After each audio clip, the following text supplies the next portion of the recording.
absence regime which we have put in place. This is something we put in place to deal with this present coronavirus.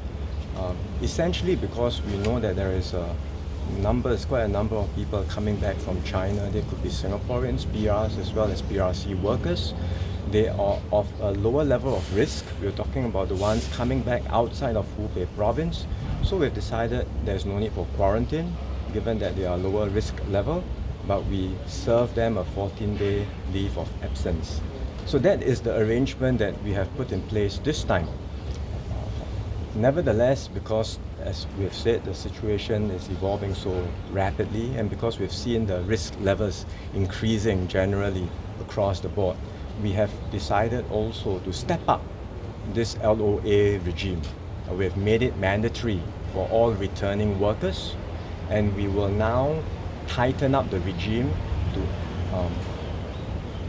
tighten up the monitoring, the surveillance, and the enforcement of leave of absence, and we will ensure that all returning workers comply strictly with the LOA requirements, like we do for home quarantine.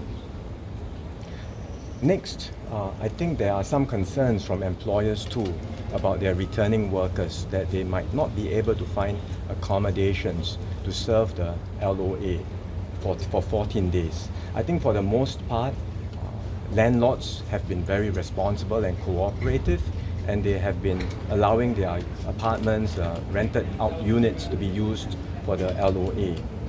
But we know that there are a few landlords, particularly those who are renting rooms and where the persons on LOA are living together with family members, including children and the elderly. They are quite concerned. And I can understand fully these concerns, so we will do several things to address the concerns. First, we will require all employers who are having their workers come back to report to MOM first. Right, so we'll require them to first notify MOM about when their workers are coming back, so that we can stagger the returning of these workers and we can manage the flow better.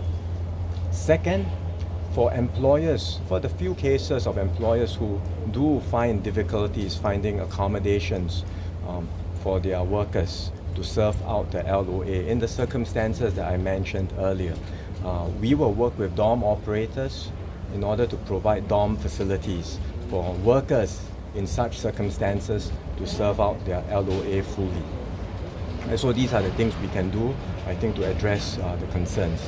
We are also very mindful that all of these measures that we have put in place will have an impact on employers. We've said before that we are working out a package of measures to help businesses and employers, and that we will announce this package during the budget. But there are certain things we can do without having to wait for the budget. In particular, for employers, they today receive some help when their workers are on quarantine, because we are providing a waiver of foreign worker levy for foreign workers who are on quarantine, as well as support of $100 a day to the employers. Right? I think the employers have also been asking for similar support to be extended to their employees when they are on LOA, because whether it's LOA or home quarantine, the businesses are equally affected. They are disrupted, projects are being delayed. So we've heard the concerns of employers, and we will extend the same support now to employers when their workers are on LOA. Right. So whether it's LOA, leave of absence, or quarantine, I just want to assure Singaporeans that we take every such case seriously. We will tighten up the regime on LOA and make sure that everyone complies, so that whether it's LOA or quarantine, they have to comply fully with the rules. But in the end, as I've said before, all of us must chip in and work together to help contain the situation. Whether it's the individual itself, himself or herself, who is subject to LOA or quarantine, whether it's landlords who are cooperative and responsible, employers, dorm operators like the ones you see here, all of us working together, we can contain the situation and then reduce the risk of the virus spreading within the community. I'll let Minister